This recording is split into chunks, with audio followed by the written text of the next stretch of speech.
Hi guys, the Pakistani family तो reaction. कैसे हैं आप सब। मेरा नाम आजाद मेरा नाम है। नदीम। तो यार वीडियो बहुत ही आज का मज़ेदार होने वाला है। आज हम रिएक्ट करने वाले हैं Indian trains versus Pakistani railways 2023 new comparison.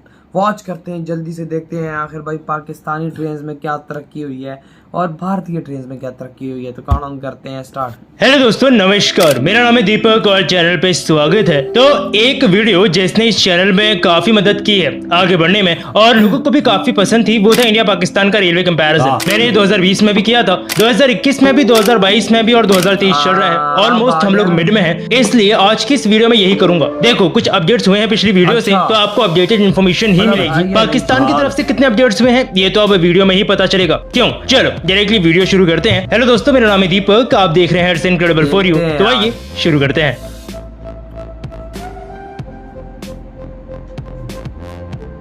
कि भाई क्या चेंजेस आए हैं। हाँ, तो देखो, हिस्ट्री कवर करने की जरूरत है नहीं, क्योंकि हिस्ट्री मैंने पहले भी कवर की हुई है। और दूसरा, हिस्ट्री सेम ही है। ब्रिटिशर्स ने ही इंडिया में, पाकिस्तान में दोनों जगह रेलवे शुरू की थी, क्योंकि रेलवे शुरू ही तब हो गई थी जब इंडिया पाकिस्तान का पार्टीशन नहीं हुआ था। पार्टीशन के बाद पाकिस्तानी रेलवे में एक बड़ा चेंज बस ये हुआ कि 1971 में जो ईस्ट पाकिस्तान की रेलवे थी वो एक नई कंट्री की रेलवे बन गई, यानी बांग्लादेश की रेलवे। मतलब इन सब का हिस्ट्री एक ही है और रेलवे की हिस्ट्री ना है बड़ी खूबसूरत। आज तो आपके पास इंटरनेट है, सोशल मीडिया है, पूरी दुनिया से हम कनेक्टेड हैं। लेकिन आज से 200 साल, पौने 200 साल पहले अगर आप राजा महाराजा नहीं हो तो ये समझ लो कि आपकी जिंदगी मैक्सिमम केसेस में जहां पैदा हुए हो ना, वहां से 10, 15, 20 किलोमीटर में ही सिमट के रह जाते थे, क्योंकि तब हजारों किलोमीटर का डिस्टेंस ट्रैवल करना जो रेलवे अब करवाती है, कोई सपने में भी नहीं सोच सकता था। गाड़ियां होती नहीं थी, लेकिन रेलवे ने आते ही सब चीजें पलट के रख दी तीनों ही देशों में। तो जहाँ हिस्ट्री तीनों ही देशों की रेलवे की एक सी रही और काफी खूबसूरत रही, प्रेजेंट सिनेरियो बहुत अलग हो गया है, क्योंकि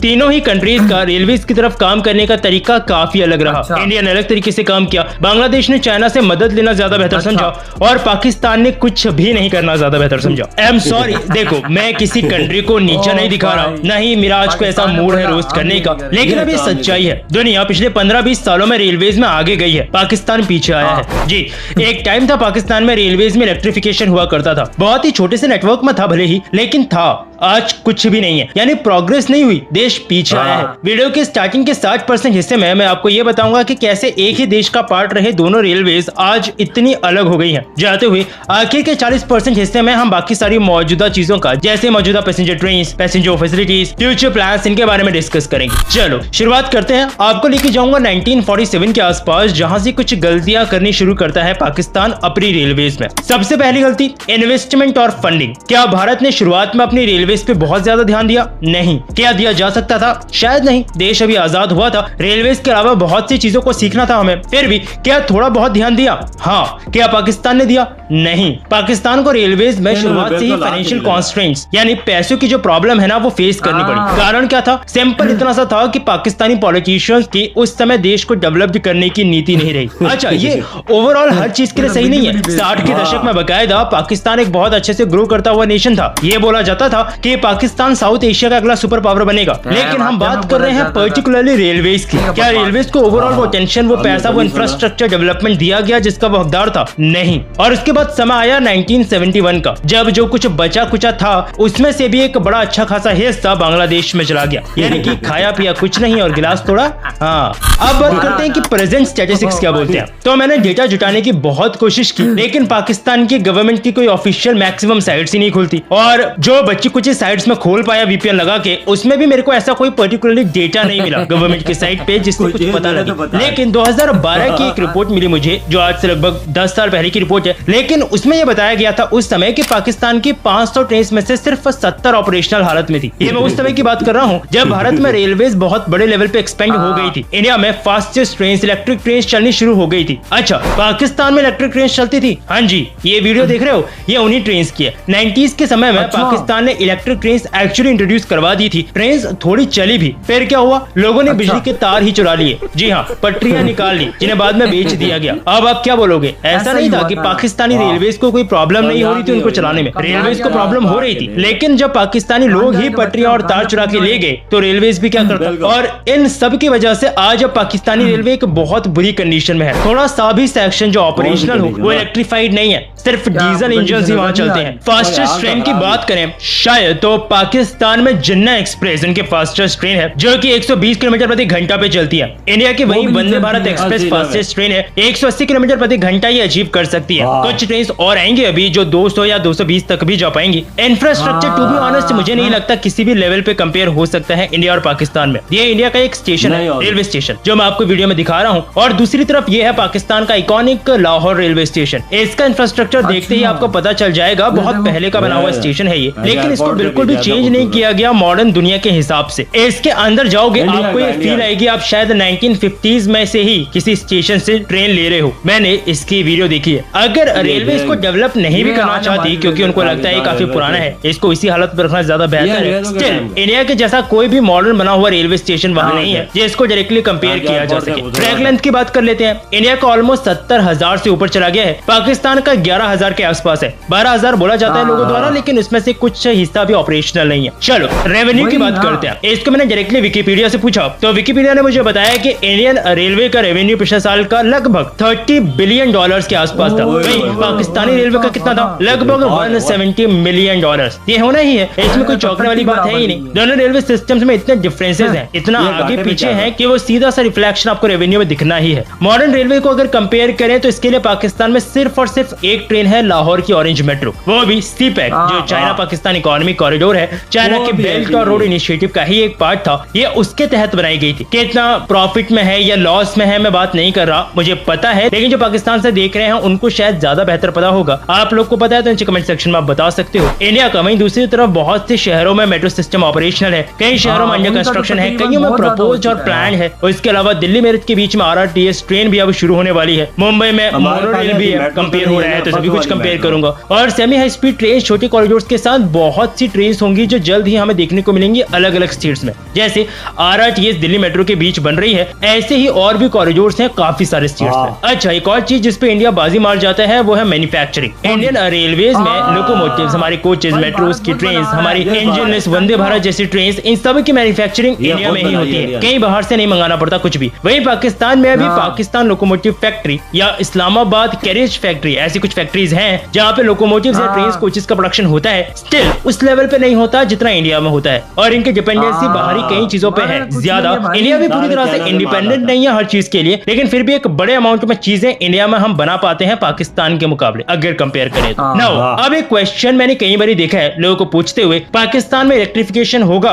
एक्चुअली पता नहीं, क्योंकि पाकिस्तानी रेलवे का कोई भी प्लान नहीं है अभी रेलवे को इलेक्ट्रीफाई करने का। इसका कारण ये भी है कि इसमें पैसा जाएगा, काफी एक्सपर्टीज लगेंगी, और क्या इस वक्त पाकिस्तान इसको अफोर्ड कर पाएगा? बिल्कुल नहीं। इंडिया के केस में ऑलमोस्ट 85% नेटवर्क इलेक्ट्रीफाई हो चुका है, और 2030 तक का टारगेट है इंडियन रेलवे का अपने पूरे सिस्टम को इलेक्ट्रीफाई करने का, जो आराम से हो जाएगा। चलो फ्यूचर प्लान्स की बात करें तो दुनिया तेजी से आगे जा रही है, तो हाई स्पीड रेलवे की जरूरत है दुनिया के देशों को। इसलिए पाकिस्तान ने अभी कुछ समय पहले चाइना से कुछ कोचेस इंपोर्ट किए थे जो कि 160 किलोमीटर प्रति घंटा जाने में कैपेबल है। क्या चल पाते हैं? नहीं। क्यों? क्योंकि आपको पूरा इंफ्रास्ट्रक्चर, ट्रैक्स वगैरह, लोकोमोटिव्स वगैरह उस हिसाब से तैयार करने होते हैं। इसलिए पाकिस्तान में 160 वो अचीव नहीं कर पाती, लेकिन 160 किलोमीटर प्रति घंटा तक चलने में वो कोचेस कैपेबल है। तो ये वैसे हाई स्पीड नहीं हुआ, सेमी हाई स्पीड कह सकते हो आप। हाई स्पीड ट्रेन इंडिया में आएगी 2026-27 में, जो कॉरिडोर मुंबई अहमदाबाद के बीच बन रहा है उसमें। पाकिस्तान में आ रही है? नहीं, कोई भी प्लान नहीं है। टू बी ऑनेस्ट, पब्लिक या प्राइवेट या इन दोनों के पार्टिसिपेशन, यानी कि पब्लिक प्राइवेट पार्टनरशिप, कोई भी ऐसा तरीका नहीं है प्रेजेंट सिनेरियो और इकोनॉमी को देखते हुए कि पाकिस्तान में कोई हाई स्पीड रेल लाई जा सके। अगले 15 से 20 सालों तक कोई भी हाई स्पीड रेल वहां आपको नहीं देखने को मिलने वाली पक्की बात है। ट्रैक अपग्रेडेशन का काम इंडिया में रेलवेज कर रही है, एंटी कोलिजन सिस्टम जैसे कवच वगैरह को इंप्लीमेंट कर रही है, ट्रैक्स की फेंसिंग का काम हो रहा है, वंदे भारत, हाइड्रोजन ट्रेन, वंदे मेट्रो जैसी ट्रेन बनाई जा रही है। पाकिस्तान में ऐसा कुछ नहीं हो रहा। लाहौर में 2 और मेट्रो लाइंस पाकिस्तान में बनाने का प्लान था, बट कोई अपडेट नहीं है इससे रिलेटेड। ये प्रोजेक्ट भी डूब ही गया है शायद, क्योंकि लगभग 2.5 साल हो गया है लाहौर में ऑरेंज मेट्रो को शुरू हुए, इसलिए अभी तक कुछ तो प्लानिंग या कुछ तो काम हो जाना चाहिए था। बाकी लाइंस में कुछ भी नहीं हुआ है।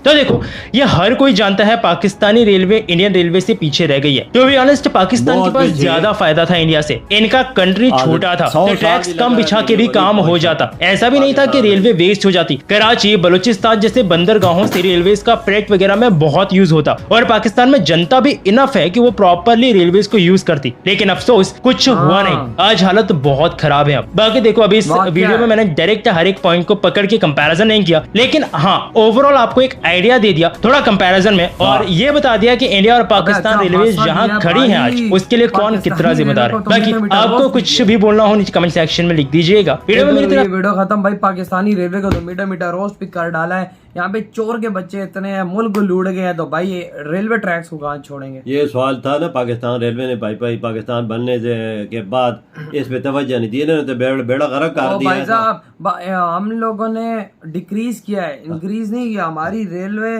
हम लोग रेलवे नहीं बोलो, हम लोग गधवेज बोलो, यानी गधावेज। इंडिया भी था ना, यही निजाम उधर भी था। उधर किधर लेगा? उनको कौन सा कोई सोने के तमगे मिल गए थे या सोने की पटड़ियां मिल गई थी जो किधर लेगा? इन्होंने किधर कर दिया? खड्डे में। वही ना, उधर उन्होंने आसमान में बैठा दिया। उधर 85% इस टाइम इलेक्ट्रिफाइड हो चुका है सब कुछ। वंदे भारत जैसी semi speed high speed train वहां पर चल पड़ी है। पाकिस्तान में क्या चल रहा है? कुछ भी नहीं। डब्बे 160 किलोमीटर वाले तुम लोग ले तो आयो चाइना से, चलाएगा उनका कौन? मेरा चाचा पटरी किधर से लाएंगे? 120 से तेज तो यहाँ पर कोई ट्रेन जब भागती नहीं है। अगर वो गलती से भाई 100 क्रॉस कर जाए तो यूं ट्रेन लगता है कि गिर जाएगी अभी पटरी। ठका ठक ठका ठक ठका ठक करती रहती है। ये देखो जो उन्होंने बनाई है अपनी ट्रेन इंडिया ने, वंदे भारत है, RRT है। अगर गिलास पानी का भी रख दो ना वो भी नहीं गिरता। वही ना। और भाई और वंदे भारत है, RRT है और मेट्रो ट्रेन है। कैसा VIP वहां पर नेटवर्क है। और हमारा देख लो, हमारा क्या गंदा नेटवर्क। बिल्कुल। उनकी जो इंटरनेशनल वो ट्रेन है, वो जो महाराजा एक्सप्रेस, गतिमान एक्सप्रेस, वो तो एक बाबा नेक्स्ट लेवल है भाई साहब। भारत की वो ट्रेनें भाई अमेरिका और भाई यूरोप के बड़े बड़े देशों की ट्रेनों के साथ लोग जो गोरे आगे सफर करते हैं वही ना। और हमारी एक भी उसके मुकाबले में नहीं है। मतलब देखो भारत $30 बिलियन कमाता है साल का और हम लोग $170 मिलियन। क्या है ये? क्या है ये? तो भारत के टट्टी बराबर भी नहीं। बिल्कुल कुछ भी नहीं है ना, इन्होंने तवज्जो नहीं दी। वही ना भाई साहब, हम लोगों ने अपने आप को बर्बाद कर दिया। हमारी जनता कितनी ज्यादा थी, लेकिन नहीं, हमारे से बांग्लादेश आगे निकल गया रेलवे में आगे है ना। और हम लोग ना अपने ट्रैक इलेक्ट्रीफाइड ना कर सके, ना उनका ध्यान रख सके। चोर लुच्चे लफंगे आते हैं भाई, तारे काट ले जाते हैं। बिल्कुल यही बात है। ये तभी तो भाई साहब बिजली भी तो नहीं है पाकिस्तान में। इधर तो कर देंगे तो बिजली किधर से लाएंगे? बिजली कहाँ से लाएंगे? मेन बात बांग्लादेश के पास तो है, इंडिया के पास तो है, हमारे पास किधर है? नहीं, इधर तो घरों में पूरी नहीं आती। तो यार रेल को क्या देंगे? वही ना। तो यार आपकी क्या थॉट है इस वीडियो के बारे में? इधर ये वीडियो खत्म कर देता हूँ।